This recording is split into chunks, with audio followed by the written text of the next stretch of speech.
Haunted बस। रात के करीब 11 बज रहे थे। सड़क पर इक्का तुक्का गाड़ियां चल रही थी। अपनी नाइट शिफ्ट खत्म करके शीला और निकिता बस स्टॉप पर खड़ी थी। आज तो हमें बहुत देर हो गई। पता नहीं घर जाने के लिए हमें कोई साधन मिलेगा भी या नहीं। अगर कोई साधन नहीं मिला तो कहीं रात इसी बस स्टॉप पर ना बितानी पड़े। अपनी काली जुबान बंद कर, जब देखो तब उल्टी बातें ही करती है।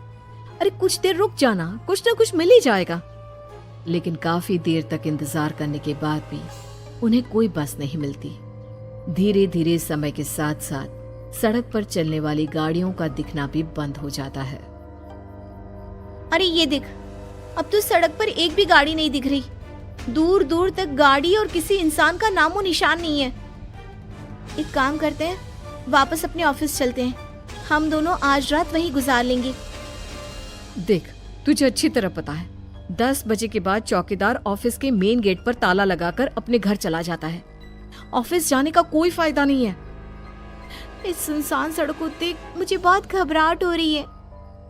एक काम करना, उसी चौकीदार के घर चलते हैं। वो भी तो परिवार वाला है। हम बेफिक्र होकर आज रात उसके घर पर रुक सकते हैं। अरे पागल, चौकीदार 10 बाई 10 की खोली में रहता है। उसके 4 बच्चे हैं। भला वो हमें अपने घर में कौन सी जगह देगा। अब तू ना ये बेकार की बातें बंद कर और चुपचाप खड़ी रह। शायद कोई लिफ्ट ही मिल जाए। फिर काफी देर इंतजार करने के बाद आखिरकार एक नीले रंग की बस उनके सामने आकर रुकती है। बस का दरवाजा खोल कंडक्टर उन दोनों से कहता है, कहिए कहाँ जाना है आप दोनों को? देखिए मेरी पूरी बस खाली पड़ी है। मैं आप दोनों को आपके ठिकाने पर छोड़ दूंगा। इतना कहकर कंडक्टर मुंह में भरे पान की पिचकारी सड़क पर दे मारता है। निकिता, लोगों का कहना है कि कुछ महीने पहले इसी तरह अंधेरी रात में एक नीली बस के अंदर कुछ बदमाशों ने एक जवान लड़की की हत्या कर दी थी। इस बस का रंग भी नीला है। कहीं ये वही बस तो नहीं? कंडक्टर शीला की बात सुन लेता है और मुस्कुराते हुए कहता है, देखिए मेम साहब, उस घटना के बारे में मैंने भी सुना है। माना कि उस बस का रंग और मेरी बस का रंग एक है, लेकिन दुनिया में नीले रंग की एक ही बस तो नहीं है ना। ये तो सिर्फ एक इत्तेफाक है। देखिए हमारी बस में एक मेम साहब पहले से ही बैठी हैं, चाहे तो आप देख लीजिए। निकिता गर्दन उठाकर देखती है तो बस के पीछे वाले हिस्से में एक लड़की कंबल ओढ़े बैठी हुई थी। सही तो बोल रहे हैं भैया, बस में पहले से एक लड़की बैठी है। चल अब हम भी बैठ जाते हैं, वैसे भी बहुत देर हो गई है। अरे ठहर जाना निकिता, मुझे डर लग रहा है। अरे तुझे इतना ही डर लग रहा है तो तू यहीं खड़ी रहे, मैं तो चली। अरे तुम मुझे छोड़कर कहाँ जा रही है? मैं भी चलती हूँ। दोनों बस में जाकर बैठ जाती हैं। देखते ही देखते ड्राइवर बस को तेज रफ्तार में चलाना शुरू कर देता है।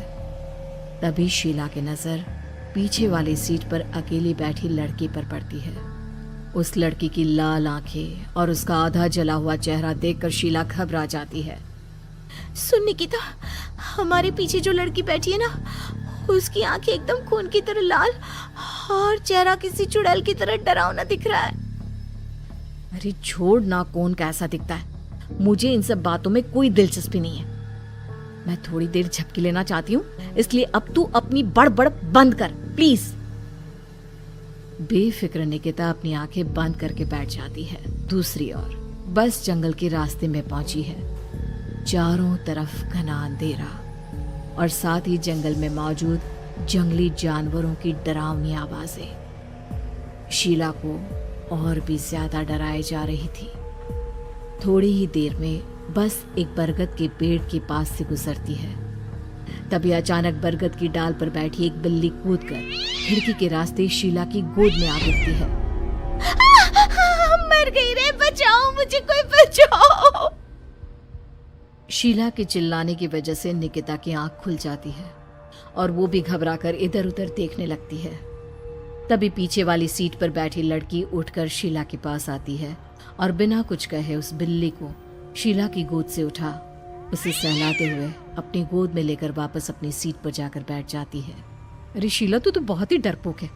जरा जरा सी बात पर उछल पड़ती है। मैं कल से अकेले ही सफर करूंगी। अरे मैं क्या करूं? वो बिल्ली अचानक मेरी गोद में आ गिरी। अपनी बकवास बंद कर और मुझे चैन से सोने दे। इस तरह शीला को डांटकर निकिता फिर सो जाती है, पर तभी अचानक एक झटके से ब्रेक लगाकर ड्राइवर बस को रोकता है। शीला खिड़की से बाहर झांक कर देखती है तो उसे सड़क के किनारे एक काला आदमी खड़ा दिखाई देता है। उसकी बड़ी बड़ी दाढ़ी और अजीब से कपड़े देखकर शीला को घबराहट होने लगी। क्या हुआ ड्राइवर भैया, आपने बस क्यों रोक दी? अरे वो देखो, वहाँ वो सड़क के किनारे एक आदमी खड़ा है, उसी के लिए मैंने बस रुकवाई है। शीला निकिता को धक्का देकर नींद से जगाती है। अरे अब क्या हुआ? वो देख, सड़क किनारे कितना डरावना आदमी है। उसका अजीबोगरीब हुलिया देखकर लगता है जैसे कोई शैतान खड़ा हो। अब शीला की तरह निकिता भी उस आदमी को देखकर थोड़ा डरने लगती है। कंडक्टर, क्या तुम उस आदमी को बस में चढ़ाने वाले हो?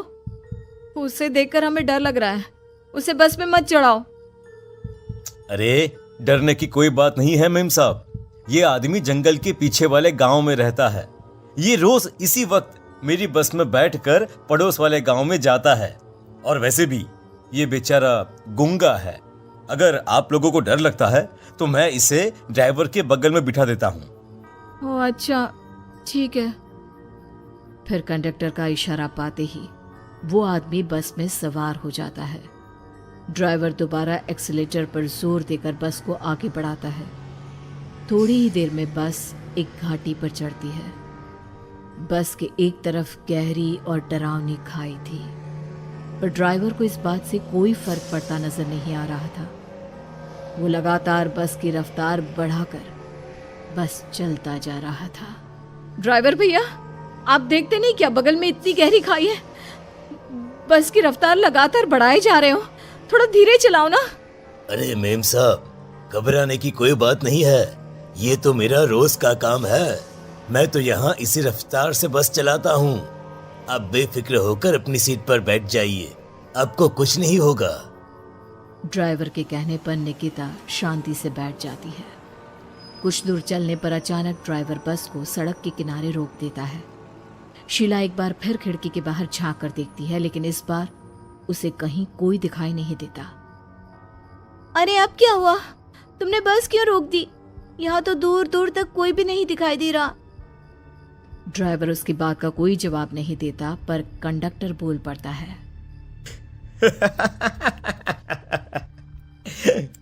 ये हमारी फेवरेट जगह है, हम अपने सारे अच्छे काम यहीं पर करते हैं। अब हमारा प्रोग्राम खत्म होने के बाद ही बस यहाँ से आगे बढ़ेगी। इतना कहते ही कंडक्टर सीट के नीचे रखी एक शराब की बोतल निकालता है। अरे ये सब क्या है? तुम्हारे बस में सवारी बैठी है, उन्हें घर पहुंचाने की जगह तुम यहाँ सड़क के बीच में बस रोककर शराब पियोगे? बस में लड़कियों के बैठे हुए भी तुम्हें ये सब करते हुए शर्म नहीं आती? कंडक्टर कोई जवाब नहीं देता और मुस्कुराते हुए शराब पीने लगता है। तभी ड्राइवर और दूसरा आदमी भी कंडक्टर के साथ मिलकर शराब पीने लगते हैं। निकिता, मुझे इन तीनों के इरादे कुछ ठीक नहीं लगते। हमने इस बस में बैठकर बहुत बड़ी भूल कर दी। तू घबरा मत, मैं हमेशा अपने पर्स में छोटा सा चाकू रखती हूँ। उसके रहते ये तीनों हमारा कुछ नहीं बिगाड़ पाएंगे। देखो गज्जू भैया, हमारी बस में इस समय 3 जवान लड़कियां बैठी हैं। कहो कहो सबसे पहले किसका शिकार किया जाए? मैं तो कहता हूँ कि सबसे पहले वो जो पीछे अकेले जो बैठी है ना, उसे पकड़ कर लाओ। उसके बाद इन दोनों का प्रोग्राम फिट करेंगे। ठीक है, जैसी तुम्हारी मर्जी। अब वो आदमी पीछे वाली सीट पर बैठी लड़की के पास पहुंचकर उसका हाथ पकड़ लेता है, लेकिन तभी अचानक उस लड़की की आंखें जरूरत से ज्यादा बड़ी और लाल होने लगती है। उसका चेहरा गुस्से से लाल और उसके मुंह से नुकीले दांत दिखने लगते हैं। अरे अरे अरे ये क्या? ये लड़की अचानक इतनी खतरनाक कैसे बन रही है? इतने में वो लड़की उस आदमी को उठाकर वहीं सीट पर पटक देती है। मुझे हाथ लगाएगा, तेरी इतनी हिम्मत! जोर से चीखते हुए वो लड़की उस आदमी पर हमला कर देती है और पल भर में ही उस आदमी का काम तमाम हो जाता है। ये देख ड्राइवर और कंडक्टर के होश उड़ जाते हैं। इतने में ड्राइवर अपनी जान बचाने के लिए तुरंत बस से बाहर कूद जाता है। पर तभी बस के पीछे की तरफ से तेजी से आ रहा एक ट्रक उसे कुचल कर चला जाता है। एक ही पल में अपने दोनों साथियों की मौत देख अब कंडक्टर के हाथ पैर कांपने लगते हैं। ये सब देख निकिता और शीला के भी होश उड़ जाते हैं। वो चुपचाप अपनी सीट पर ही छुप कर बैठी रहती हैं। अरे अरे अरे कौन हो तुम और तुम इतनी भयानक कैसे बन गई? अब वो लड़की गुस्से में गुर्राते हुए कंडक्टर का गला पकड़ लेती है। इतनी जल्दी मुझे भूल गए? कुछ महीनों पहले तुम तीनों ने बड़ी बेरहमी से मेरी हत्या की थी और फिर शहर छोड़कर भाग गए। कई दिनों से मैं तुम तीनों के इंतजार में भटक रही थी। आज जाकर मेरा बदला पूरा होगा। अब तू भी अपने साथियों की तरह जहन्नम पहुंच जाएगा। अब वो लड़की कंडक्टर को उठाकर बस के पास मौजूद खाई में फेंक देती है। कंडक्टर एक बड़े पत्थर से जा टकराता है और उसकी भी मृत्यु हो जाती है। दूसरी तरफ ये सारा नजारा देख शीला और निकिता बेहोश हो जाती है। अगली सुबह जब उन दोनों को होश आता है तो वो अपने आप को एक सरकारी अस्पताल में पाती है।